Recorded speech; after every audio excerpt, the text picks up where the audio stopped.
Before we begin, I'd like to acknowledge the traditional custodians of the lands we're joining from today. I'm joining from Lisarow on the lands of the Darkinjung people. And I am joining from the lands of the Nyungbul people of the Bundjalung Nation. We pay our respects to elders past and present and extend that respect to all Aboriginal and Torres Strait Islander peoples here today. We acknowledge their deep and ongoing connection to land, waters, language and culture, and recognise that sovereignty was never ceded. This always was and always will be Aboriginal land.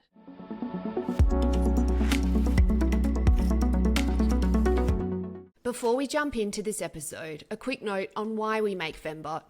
Kat and I run Crybaby Productions, a creative agency working with enterprise brands. We help marketing teams turn complex products into stories and campaigns that actually drive growth. We started Femmebot because we kept meeting incredible women leading in tech. We wanted to create a space to share their thinking and leadership. Lucy Kough is the founder and CEO of Tap the Gap, a startup that's focused on closing gaps between customers, retailers and technology. But before launching Tap the Gap, Lucy spent more than a decade in senior creative leadership roles at agencies including BMF, Archibald Williams and Enigma. She was firmly at the top of her industry, and then she made a bold pivot and stepped out of advertising to start a tech company without a traditional technical background. Since then, Lucy has learnt no code, built and shipped a real product, and taken Tap the Gap through programs including StartMate, Lightning Ventures, No Code Accelerator, and Blackbird Giants. And along the way, she's had to get comfortable in technical conversations, quite like me, build confidence as a founder, and rethink what it actually means to be technical enough. Lucy, welcome to Femmebot. Thank you. Thank you so much for the kind introduction. And yeah, it's a pleasure to come and chat with you today. Very excited to have you on. So can we start at the pivot? So you had a very, very solid senior creative career. What made you throw it all in and step into the unknown? Yeah, great question. Definitely my husband and I talk about that a little bit, where the paycheck is not quite as steady as it was in creative director world. But look, I think the pivot, all that change came really at a point in my career where I was wanting a little bit more and something else outside of my traditional 9-to-5 working week. I really loved the job that I did in advertising from a writing background and loved the teams that I'd work with and the brands that I worked on. But I always felt I was kind of a bit of a hybrid, like it didn't quite fit. I always felt that a little bit in advertising, and there was a bit of business side of me. There was a bit of a suit in me. There was a bit of a strategist and a creative, like all just wrestling together. So really the pivotal moment was I was working on a super fun client in my advertising days, in my general job. And I discovered this problem about women retiring with so much less money than men. And really, the data is telling us around 25 to 28% generally is how much less women are ending up with in their retirement. And it just blew me away. I thought, we're in the 2020s here. Like, we need to be doing better than this as a society. But the more I dug into it, the more I learned, systemically why these reasons exist. But more so, we really needed something creative to solve it. And we needed that lateral thinking, which you have in an advertising brain, in a creative brain, to look at this problem in a very different way than a lot of other people had before. For people that don't know what Tap the Gap is, can you give us a overview of what it is? And yeah, great. The elevator pitch, which I need to rehearse as we go. But essentially, which we've learnt to do. So Tap the Gap helps women build wealth while they shop. And essentially we're a behavioural engagement engine. So we're actually trying to get women engaged with their super because they put it to the bottom of the list. They don't think about it until it's too late.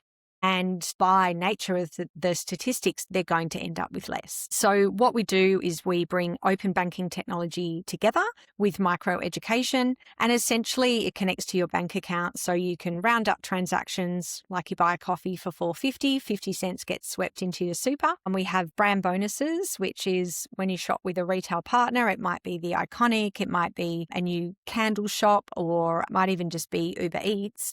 Then essentially a percentage of that spend gets swept into your super as well. And then we help educate you alongside that, basically demystify super and work out that even though it's a complex system, you can actually understand it and you can take some great actions to set yourself up for your future. So What happened in your life for you to even look at this and realise that there was a problem with super? Was there something personal that happened that sort of made you aware? Yeah, of that. Well, look, a lot of the story of Tap the Gap comes from my own personal experience, which was my mum, who taught young kids as a primary school teacher. She worked for about 48 years, and she taught countless future taxpayers how to read and write. And then she separated from my dad and ended up with no super of her own. So I really understand what that's like to have that sense of financial insecurity, and especially later in life. You know, this is a woman who gave so much to the community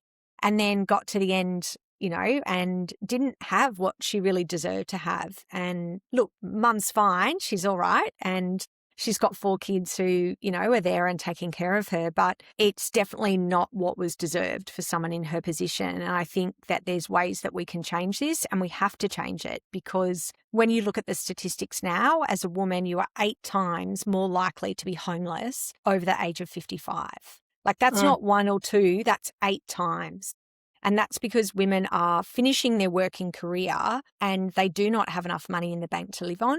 And women are leaving marriages, they're leaving partnerships, they're walking away with no super, they don't understand their rights, and they've held up the economy. This is the thing that we all have to think about, is that unpaid work and unpaid care is a huge part of the economy. Like, it contributes to 60% of our national GDP. So without these women working and bringing up the humans, we wouldn't have all the other stuff. So really what we're trying to do is really flip, you know, the balance here, which the balance isn't in our favour. And I'm the first to say that we can't change these huge systemic issues overnight, but we can hack it.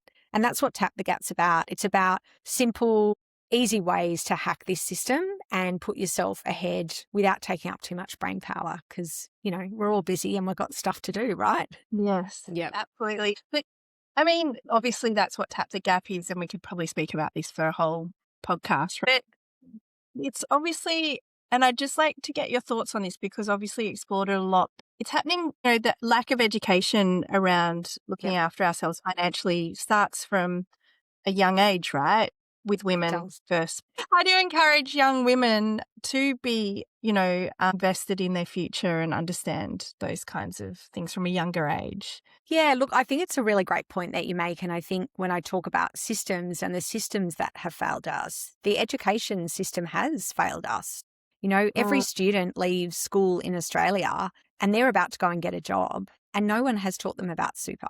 Right. And every person in Australia will have this. And it's one of the biggest financial assets that they can possibly have. Now, in the curriculum, there might be about 2 to 3 modules on superannuation. One is if you're doing extension maths in year 12, and one's in year 11. So I think these are core life skills that we're missing out on, right? When I think about young girls, you know, we laugh in my house because my 12-year-old knows all about superannuation and investing, and, you know, we watch Shark Tank together and talk about equity split. And I think just having conversations about these things is the first thing that you can do. And that's everything from pocket money through to earning and working and actually having that sense of independence, because a man is not a plan anymore. Like, I know it's a bit of a cliche, but there's so many women who are carving out different lives for themselves, and we can't rely on someone else to look after us, I think, is the main thing. And we don't want to talk about that in a way that creates fear in our young women. It is about being in control of that. And when you're in control of finances, you have choices. So I really talk about money connected to choices, and you can choose the job that you want to have. You don't have to work a particular job. You can choose where you want to live. You can choose who you hang out with, where you go on holidays. These are all things that you can do. And, you know, with your 6-year-old, did you say, you know, it might be, well, you can choose. Do you want to spend that money that you did from unpacking the dishwasher for a week? Do you want to choose and spend it on an ice cream, or do you want to put it away and do something else that's with it? So it really is just about your choice. Oh, you can do that. Or, you know, I had a really nice moment. My daughter came home the other week and she bought me a gift, like from her pocket money, which, you know, is my favourite lip gloss. Anyway, it was really touching because it wasn't super cheap, but she had said, oh, you've really been helping me a lot lately, Mum, and I'm just Oh. really grateful. Oh. And I'm like, okay, hold back the tears, be in control. But it was those things that I think, she gets her allowance and she had her holiday allowance, which we did ramp up for having to wash the car and a few other bits. But yeah, I think those choices with young women is really important. And so, yeah, I think you can never start too early. I do think there has been a shift, though, from obviously my generation with young women. I mean, I've got babysitters who are early 20s, and I chat to them and they're already saving for a home because obviously the awareness is there with property that it's so incredibly hard.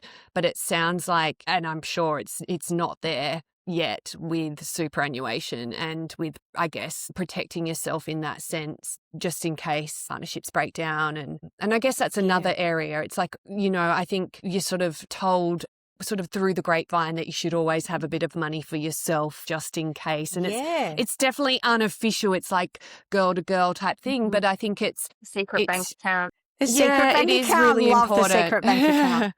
The secret bank account. Yeah, it's kind of like a broader topic. It's like having real financial awareness for your safety. Yeah. I think look, it's really interesting you use that word safety because there's huge work being done in the space of financial abuse and what's going on there. And super does fall into that category. There are stories I heard at the Women in Super conference this year about women whose partners had made them switch their super to a self-managed super fund and then just taken all that money out. And there's legislative things that are happening and moving and structural things that we need within our system to protect women against things like this. But I do think the emotional connection that women have when they have independence around money is quite different, because what we're seeing in our data or from all the user research we've done over the past 18 months to 2 years, which is sort of how long it's taken me to get this thing up and moving, is that women can feel a sense of shame when they don't have their finances together and they get overwhelmed by it. And this is a general data. And these can be smart women. Like I've got partners in law firms or people running businesses and they're like, oh, I'm just so busy and I need to do that, but that feels a bit hard. And they tell themselves they're not good at it. Some of the smartest women I know are like, oh, I've never really been good at that. And I think, Catherine, it comes back to that early story of what was your perception around money and who taught you about money and what did they teach you about money. And you do take that stuff with you, although you don't realize it until you're a bit older, who had that influence on you. So I think I'm encouraged by these younger women who are thinking about investing. We've tested Tap the Gap with 21, 23-year-olds and they're like, this is awesome. And they don't have a gap yet. This is the thing. And that's what we teach, which is you won't have a gap right now if you use our calculator, but we have a little pop-up that says, if you're planning on taking time out of work to potentially raise a family or change careers, or did you know that actually when you move into executive level, you're probably going to get paid 18% less than a man. So you need to keep throwing in money as early on as possible to ensure that you come out on top, or in an equal footing. So there's lots of nuance in terms of how we talk to people at different stages. And that's stuff that we're still working on, obviously, as we sort of build Tap the Gap. But it's really about having that first conversation. And for most people, it's actually just looking at their super balance, which some people haven't done for 5 years, or some people don't even know where their super is. And we just say to them, no shame, no judgment, because it's like 33% of Australians never check their super. So you're not the odd one out. It's so cool because you're even giving not just what you're saying, and it was cool hearing that 21, 23-year-olds are kind of thinking it's a great idea as well, because they don't even probably realize it now, but it does give them options in the future for investments because of they could, start their own self-managed super fund and things like that. That is giving them options in the future to become an investor because they're putting away these incredible. Yeah, correct. And look, obviously super is just one of many investment strategies, but I think what we try and teach as well through Tap the Gap is you are an investor. Like women think, I don't invest, I don't know how to invest. It's like, well, you are one. Yeah. And when you tell them that, it sort of shifts their mindset a little bit. And I said, Yeah. if you choose the super fund you're with and you choose the investment option within that fund and we educate around that, then you are an investor. You know, you're making an active choice to decide where your money goes at this stage in your life and just get involved. And that helps them grow a bit more confidence to make other financial decisions. Yeah. That's kind of the aim as well, right? Yeah. So obviously moving from advertising, was there a Yes. moment when you were starting Tap the Gap that you thought, I'm not technical enough to do this? Oh, yes, many. Yes. There definitely were tears. Look, I think that was probably the biggest shift for me. I think when you go at my stage in my career from being, you know, pretty senior and experienced and good at what you do to working on something in something where you're really not good is really hard, whether it's the 10,000 hours or whatever we want to talk about. But it was quite humbling to have to learn something from the ground up.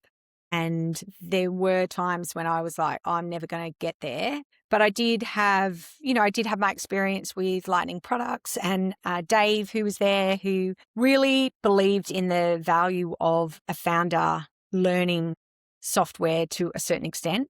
So really he believed going, look, you're not going to end up writing all the code in the end. You're not the engineer. But if you understand it, you will feel more confident and you'll be able to lead your company because it's a tech company. So I took that on board, and really the story kind of went that I was trying to get quotes for my MVP, and a lot of people were saying, oh, yeah, will cost this much, but you're always going to have to iterate. You're always going to have to tweak things, and you're always going to have to keep moving. And that just felt like an overwhelming task, right? I just could see the money. And I got quotes from this is going to cost you $500,000 to this is going to cost you whatever. And I'm like, well, I don't have that money. How am I going to prove that this is something that people want without, you know, going into major debt? So I did this course, learnt no code, built a really ugly version of the digital experience that we have now of the app. And, you know, I thought it was pretty cool.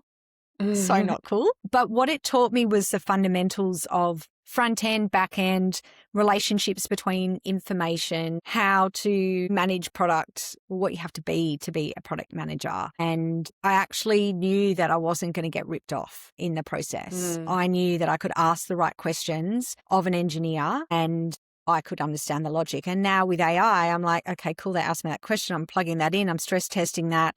And it really helped me build my no code product like 18 months ago using AI. Like I couldn't have done it without that, getting pieces of the code and understanding those things. And I just had to do it in a disciplined way. So I think for anyone out there that is running a software, who is non-technical, who is running a software company or thinking about it, just get in there and do a version of that because you'll just understand the building blocks. And it just meant a lot more emotional confidence for me going into it. And this year when we actually built and I raised money and built, I was the product manager and I led all the product decisions. And I'm not building all of it, but I knew when something wasn't right and I knew how to ask the right question. Yeah. That's such a, I guess what you're talking about is literacy versus expertise in what you're doing. Yeah, it's a good way to put it. Yeah. So what advice, would you give to someone who doesn't have that technical experience and is feeling the overwhelm? If they wanted to get started or, get into it, what kind of advice would you give to them if they feel like they've got a great idea, but just don't know how to do the tech side of things?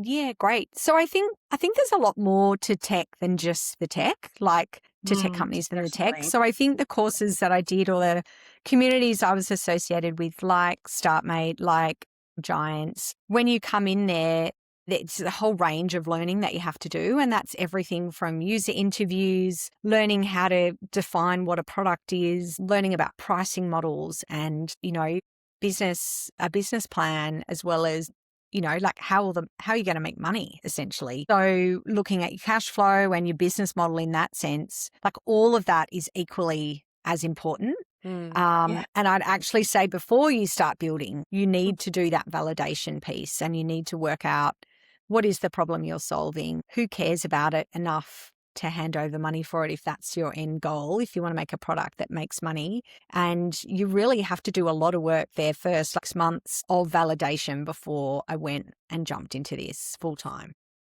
Yeah. So just starting a business in general, that's like not just a tech business, but that's like, Correct. yeah.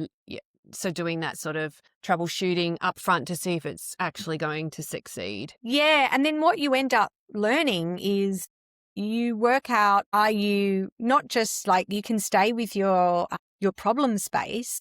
However, you learn, am I solving it in the right way to meet that need of the customer? And it might still be the same problem space, but what you're building doesn't really move the needle. And you've got to work out, well, what is it that I could do and build? What does that look like? And how much does that help or not help? And my biggest discovery was that I needed the combination of education and automation together. Because education alone, yes, people listen to it and yes, we can educate women and we can educate everyone about super. But again, like that just feels hard work even as I'm talking about it. Like who wants to learn something? I mean, people want to learn. Okay, I want to learn. But do you know what I mean? Everyone's so busy in their lives that without the automated banking tech that takes those little bits of money and helps you do that stuff, you're never going to do it, you know? Well, and you've integrated it into everyday life anyway. So it's not an extra step. It's just a little extra moment for you to say, yep, great. And it takes away some guilt of purchasing and shopping, which is always good. Well, yeah, but also that guilt that you feel about, oh gosh, I should get to that. And so what we're finding quite interesting from a behavior point of view is that traditionally our experience with super is that, you know, and the super funds, and a lot of them are amazing. Like they've got huge jobs and there's some parts of that industry which I'm just like, wow, that, you know, from the compliance and the technical end and their member engagement, like they've got big jobs to do.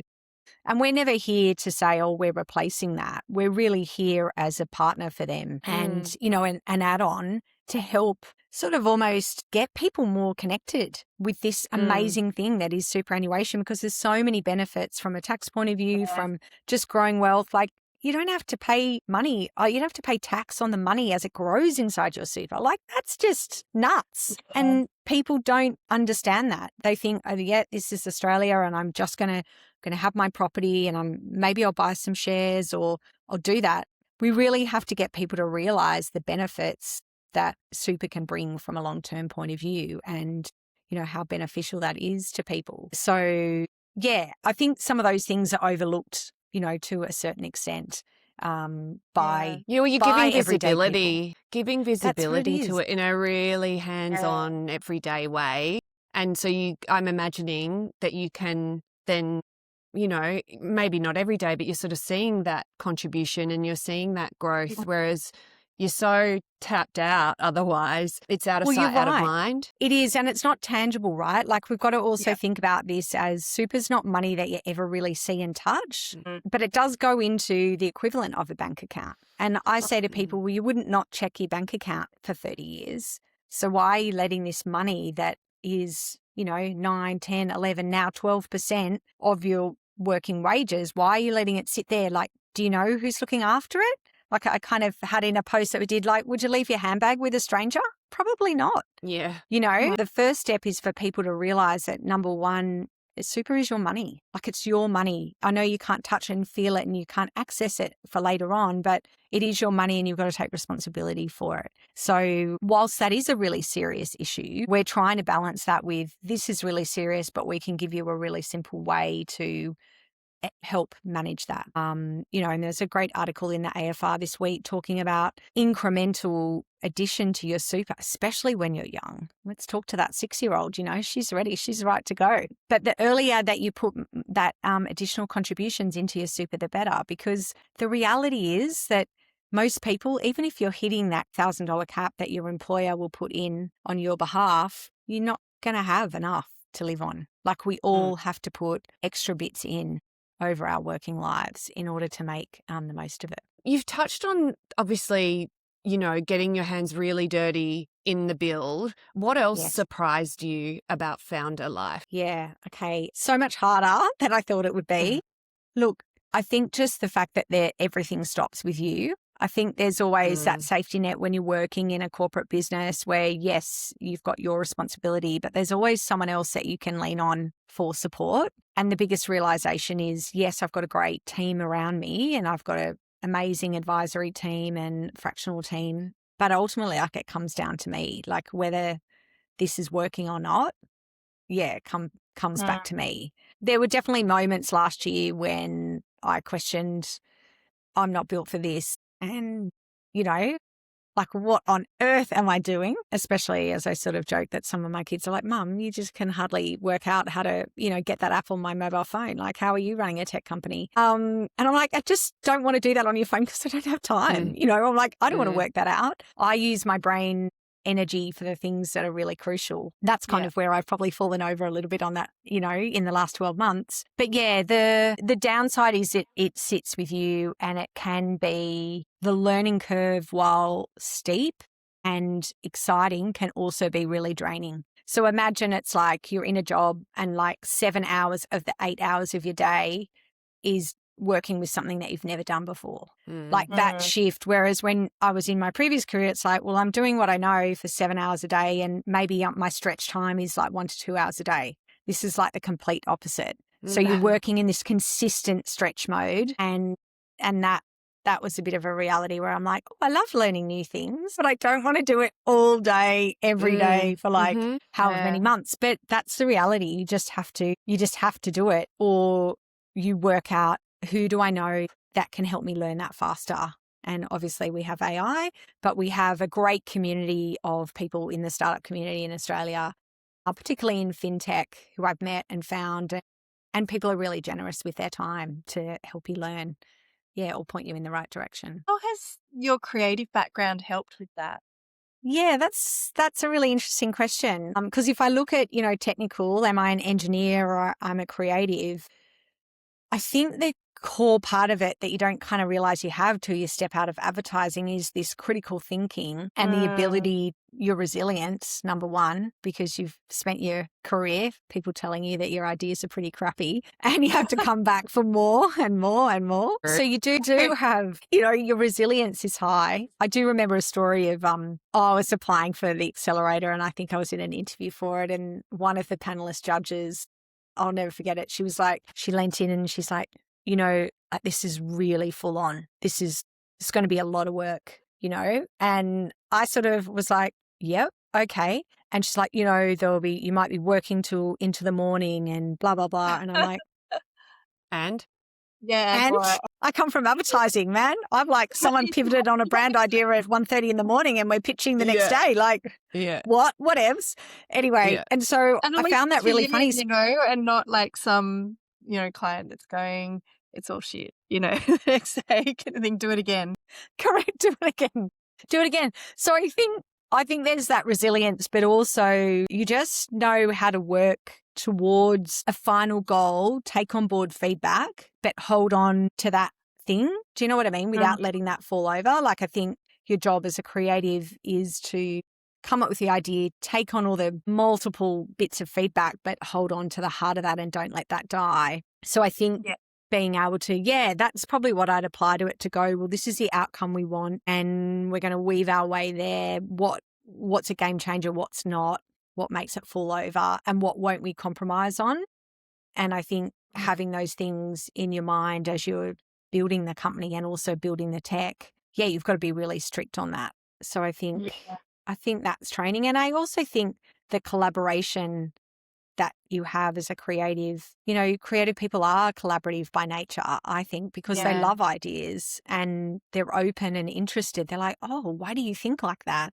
Like the guys in my tech team who are like, oh, but if we did that, someone might think this. And I'm like, oh, I didn't see it like that. So the ability to listen and take on board what your team's saying, but also what the user's saying, even if you're annoyed. And I'm like, God damn it, why don't you get that? I'm going to have to rebuild that, damn it. But you've got 5 people in a row who don't get to where you want them to get to, and you just have to accept that because the user is everything, I think like also something as a creative, it's like that problem solving when pressure gets hard as well, I feel like let's break this down. You can kind of, you're positive about it and you pivot and you go, yep, okay, hear you, blah, and you pivot. Yeah. So, it actually is, encouraging to hear that, because I think you're right. You can see what's working Like even when things might get a bit tense or you feel a bit under pressure, you go, let's let go of that. Like I remember one guy I worked with in advertising, amazing Dante, one of the guys at BMF who worked on Aldi, is just a genius. And he talked about sometimes you just got a grain of sand in there and you just got to find that grain and you hold on to that one and then it all comes out. And I'm like, and he was amazing like that. Like he would look at what was sitting in front and what was and everyone's like, this is everything that's wrong about it. But he could find what was good about it and really pinpoint that and then go, let's go from there. So yeah, I'm going to bring that grain of sand thinking back into my daily process, I think. Yeah. Yeah. But I think you are actually better set up than you might think. For 2026, because obviously it's the start of a new year, what are your immediate goals for Tap the Gap for this year? Yeah, great. So the goals for Tap the Gap for 2026 is really growing our early adopter base. So getting new customers, really working out what parts of the tech do people love most and what's missing. So it's really that early engagement and adoption. And then we have plans at the moment to fundraise.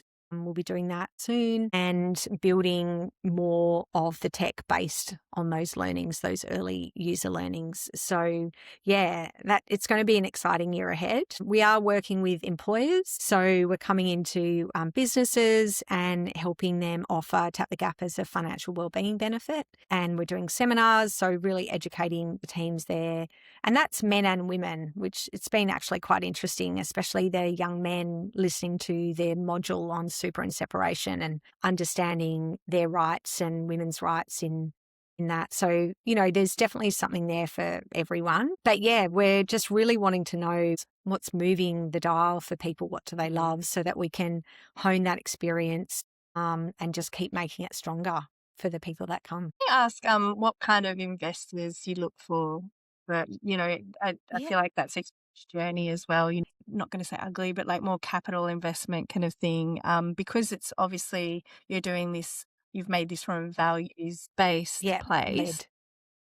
Who do you look for for investment? Because, I can imagine you'd be kind of cutting out a lot of capital investors because of the places they come from. I think both for what we're building for and the stage that we're at, we're not looking at traditional VC in that space. We're definitely looking for angels and, values aligned investors. And, there might be people within that remit that have, connections within the world of, feminist empowerment or, have a great level of influence or affluence in retail brands. Just someone who's leading a retail brand that has a great investment there.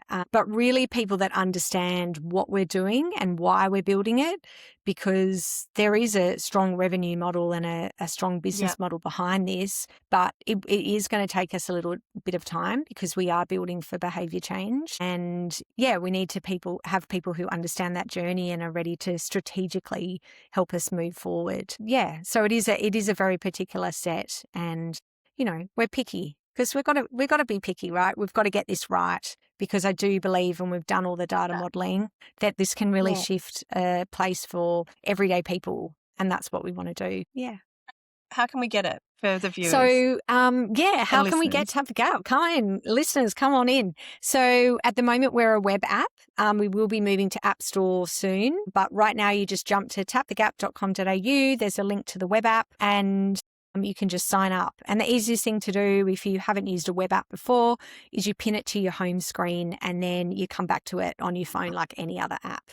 And away you go. You can use the open banking tech, which you can trial. The brand bonus, part of it is free. You can link your card, and all the educational content is free as well. Yeah. So come on down. We'd love to hear from you, and love to have you as part of our community. We'll be doing events and other bits and pieces throughout the year. So follow us on our Insta or LinkedIn.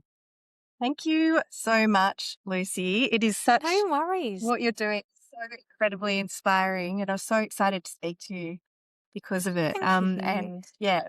And we'd love to help in whatever way we can spread the word as well. Thank you. Well, doing this will just be amazing for just to get the awareness and the reach.